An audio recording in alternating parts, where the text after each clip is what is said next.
हमारा जो है चैप्टर केमिकल कॉम्बिनेशन, इसमें हम न्यूमेरिकल कर रहे थे। आपको मैंने नंबर ऑफ़ मोल्स निकालने का तरीका बता दिया है। नंबर ऑफ़ मोल्स हम किस तरह कैलकुलेट करते हैं। अब हम करेंगे नंबर ऑफ़ एटम्स और नंबर ऑफ़ मॉलिक्यूल्स कैलकुलेट करने का तरीका। ठीक है, नंबर ऑफ़ एटम्स और नंबर ऑफ़ मॉलिक्यूल्स का जो तरीका है वो एक ही है। मैं आपको नंबर ऑफ़ एटम्स कैलकुलेट करना सिखा देती हूँ। नंबर ऑफ़ मॉलिक्यूल्स भी हम इसी तरह निकालेंगे। एटम्स और मॉलिक्यूल्स का डिफरेंस मैंने आपको बता दिया था। जब एक एटम होगा तो हम एटॉमिक मास यूज़ करते हैं। जब एक से ज़्यादा एटम होगा तो हम उसे मॉलिक्यूल कहते हैं, और इसके लिए हम जो वर्ड यूज़ करते हैं वो फार्मूला मास या फिर मॉलिक्यूलर मास यूज़ करते हैं। ठीक है, फिर हमारे पास जो दूसरी एग्जाम्पल आ जाती है वो है calculate the number of atoms. इसमें अब हमें नंबर ऑफ़ एटम्स कैलकुलेट करते हैं। 9 ग्राम ऑफ AL क्या है, एल्यूमिनियम। ठीक है, जैसे सोडियम के लिए हम यूज़ करते हैं Na, इसी तरह एल्यूमिनियम के लिए हम यूज़ करते हैं Al की सिंबल। हर एलिमेंट की अलग अलग सिंबल होती है। तो एल्यूमिनियम के 9 ग्राम में हमने क्या कैलकुलेट करना है, number of atoms. Number of atoms calculate करने के लिए सबसे पहले हम डेटा बनाएंगे। डेटा में क्या स्टेप्स होते हैं, 3 स्टेप्स होते हैं। सबसे पहले आप गिवन लिखेंगे, फिर आप रिक्वायर्ड लिखेंगे, देन सॉल्यूशन करेंगे। ठीक है, गिवन क्या है, हमारे पास मास ऑफ एल्यूमिनियम गिवन है क्वेश्चन के अंदर 9 ग्राम। एटॉमिक मास आपको टॉप पर गिवन होगा, ये मैंने आपको पहले भी बताया है कि आपको याद करने की ज़रूरत नहीं है। एल्यूमिनियम का एटॉमिक मास 27 AMU है, एटॉमिक मास यूनिट। रिक्वायर्ड क्या है हमारे पास, रिक्वायर्ड मतलब जो हमें निकालना है। नंबर ऑफ़ एटम्स कैलकुलेट करने हैं किसमें, एल्यूमिनियम के अंदर। ठीक है, फिर हमारे पास सॉल्यूशन आ जाता है। सॉल्यूशन में हमें क्या कैलकुलेट करना है, नंबर ऑफ़ एटम्स। इसका फॉर्मूला है mass of aluminium divided by atomic mass of aluminium and multiply by Na क्या है, एवोगैड्रो नंबर। इसकी वैल्यू भी आपको याद करनी है, दैट इज़ 6.02 एक्सपोनेंट 23 पार्टिकल्स। सबसे पहले हमारे पास जो है क्या गिवन है, हमारे पास मास ऑफ एल्यूमिनियम। ठीक है, डेटा दोबारा देखेंगे आप। डेटा में मास ऑफ एल्यूमिनियम गिवन है 9 ग्राम, ऊपर हम लिख देंगे 9 जो कि मास ऑफ एल्यूमिनियम है। नीचे एटॉमिक मास गिवन है। अगर आपके पास मॉलिक्यूल है तो आप मॉलिक्यूलर मास लिखोगे या फार्मूला मास लिखोगे। अगर आपके पास एक एटम है जैसे कि यहाँ पर एल्यूमिनियम है तो आप एटॉमिक मास लिखोगे। ठीक है, 27 एटॉमिक मास एल्यूमिनियम का क्या है, 27। एवोगैड्रो नंबर से आप मल्टीप्लाई कर दोगे जो कि है 6.02 एक्सपोनेंट 23 या 10 की पावर 23। सबसे पहले आप इन दोनों को डिवाइड करोगे, जो आंसर आएगा उसको आप मल्टीप्लाई कर दोगे 6.02 एक्सपोनेंट 23 से। तो इस पूरे को सॉल्व करने के बाद मेरे पास जो आंसर आ रहा है वो है 2.006 एक्सपोनेंट 23 एटम्स ऑफ एल्यूमिनियम।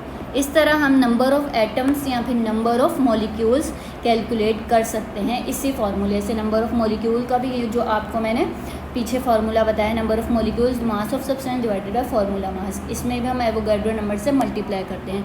फिर हमारे पास जो दूसरा टॉपिक है वो है बैलेंसिंग केमिकल इक्वेशंस। ये बहुत इंपॉर्टेंट है, पेपर में ज़रूर आता है, कम से कम 5-6 इक्वेशंस बैलेंस करने के लिए आती हैं। ठीक है, तो इसको बहुत अच्छे से समझिएगा और इसकी घर में प्रैक्टिस भी कीजिएगा, क्योंकि बुक में काफ़ी सारी एग्जांपल्स गिवन है। यहाँ पर जो मैं एग्जांपल करवा रही हूँ वो एक एग्जांपल है KClO3 that breaks into KCl, that is potassium chloride plus O2। ठीक है, सबसे पहला स्टेप क्या है, स्टेप वाइज मैं आपको समझा रही हूँ। सबसे पहला स्टेप जो है हमारे पास वो है कि हमें क्या करना है, ईच एटम को बैलेंस करना है, हर एक एटम को। ठीक है, बैलेंस करना है। सबसे पहले हम क्या लेंगे, कैल्शियम को ले लेते हैं हम। ठीक है, कैल्शियम क्या है, K। कैल्शियम इक्वेशन के लेफ़्ट साइड पर भी एक ही है, इक्वेशन के राइट साइड पर ही एक है। कैसे पता चला इक्वेशन के लेफ्ट और राइट साइड पर एक है, यहाँ पर अगर कुछ भी नहीं लिखा, इसके यहाँ पर भी कुछ नहीं लिखा, तो इसका मतलब है कि ये एक ही कैल्शियम है। ठीक है, यहाँ पर भी एक ही कैल्शियम है राइट साइड पर, क्योंकि यहाँ पर भी कुछ नहीं लिखा हुआ और यहाँ भी कुछ नहीं लिखा हुआ, तो इसका मतलब कि यहाँ पर भी राइट साइड पर भी एक ही पोटेशियम प्रेजेंट है और लेफ़्ट साइड पर भी एक ही पोटेशियम गिवन है हमारे पास। तो इसलिए यहाँ पर लेफ़्ट और राइट साइड दोनों पर पोटेशियम सेम है, दैट इज़ 1 and 1 बैलेंस है। अब हमारे पास दूसरा जो आइटम आ जाता है वो है क्लोरीन। ठीक है, क्लोरीन को बैलेंस करने के लिए हम क्या करेंगे, इसी तरह लिखेंगे। क्लोरीन यहाँ पर भी एक ही है इक्वेशन के इस तरफ भी एक ही है, यहाँ पर कुछ नहीं है तो मतलब 1 है, तो ये 1 कैल्शियम के साथ भी है और क्लोरीन के साथ भी है, इसका मतलब एक ही क्लोरीन है यहाँ पर, और यहाँ पर भी एक ही क्लोरीन है राइट साइड पर। तो यहाँ भी इक्वेशन बैलेंस है और यहाँ पर भी क्लोरीन बैलेंस है, इक्वेशन के दोनों साइड पर क्लोरीन हमारे पास बैलेंस है। फिर आ जाती है ऑक्सीजन की बारी, that is third atom in equation.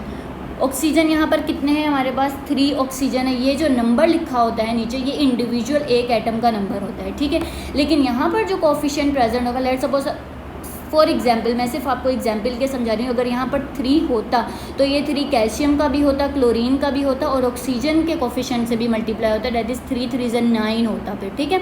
तो मैं ये बताना चाह रही हूँ कि जो नीचे नंबर लिखे होते हैं वो इंडिविजुअल एटम के होते हैं, और जो यहाँ पर कोफिशिएंट्स लिखे होते हैं वो पूरे एक मॉलिक्यूल के होते हैं, ठीक है, जब तक प्लस से जो हमारे पास इक्वेशन अलग ना हो जाए। तो यहाँ पर जो ऑक्सीजन है वो हमारे पास कितने हैं, 3 ऑक्सीजन है इक्वेशन के लेफ़्ट साइड पर, और राइट साइड पर हमारे पास ऑक्सीजन कितने हैं, 2, ठीक है। यहाँ पर जैसे कि आपको नज़र आ रहा है, ये यहाँ पर 2 गिवन है, यहाँ पर 1 गिवन है, तो 2 1 ज़ा 2, यहाँ पर हमारे पास कितने ऑक्सीजन है, 2 ऑक्सीजन है।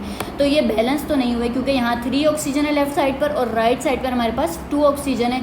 तो हम कोई ऐसा नंबर सिलेक्ट करेंगे जिससे इक्वेशन के इस साइड पर भी इतने ही ऑक्सीजन आ जाए जितने के लेफ़्ट साइड पर हैं।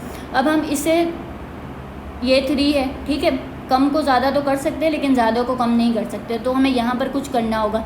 ये 2 है, इसे हम 3 भी नहीं कर सकते, तो हम कोई ऐसा कोफिशिएंट ढूंढेंगे जिससे दोनों की जो नंबर हैं वो सेम हो जाएं। वो कोफिशिएंट हम यहाँ लगाएंगे, जैसे कि हम यहाँ पे 3 लगा सकते हैं, 2 लगा सकते हैं। तो सबसे पहले हम स्मॉल नंबर से स्टार्ट करेंगे, दैट इज़ 2। अगर हम 2 लगा कर देखें, यहाँ पर अगर हम 2 लगा दें तो ये मल्टीप्लाई होकर क्या हो जाएगा, 2 3 ज़ा 6, 2 जब 3 से मल्टीप्लाई होगा तो क्या हो जाएगा, 6 हो जाएगा। तो अब हम देखते हैं यहाँ पर भी लगाने से सेम हो रहा है कि नहीं। यहाँ पर 2 लगाने से तो सेम नहीं हो रहा क्योंकि 2 2 ज़ा 4 हो जाएगा, ठीक है। तो 3 लगा कर देखते हैं हम, क्या लगाएंगे अब, 3 2 ज़ा 6। याद रहे कि हमने इक्वेशन के इस साइड और उस साइड दोनों पे बराबर नंबर करने हैं। अगर यहाँ पर 2 3 ज़ा 6 आ रहा है तो यहाँ भी 3 2 ज़ा 6 ही आना चाहिए। तो अब यहाँ पर ऑक्सीजन भी 6 है, लेफ़्ट साइड पर भी ऑक्सीजन 6 है और राइट साइड पर भी ऑक्सीजन 6 है, ठीक है। तो हमें अब ऊपर जाएंगे, इक्वेशन जो मेन इक्वेशन है वहाँ हम देखेंगे कि हमें ऑक्सीजन के साथ क्या लगाना है, 2। तो हम ऑक्सीजन के यहाँ नहीं लगाएंगे 2 बल्कि यहाँ लगाएंगे, क्योंकि ये पूरा एक ही मॉलिक्यूल है।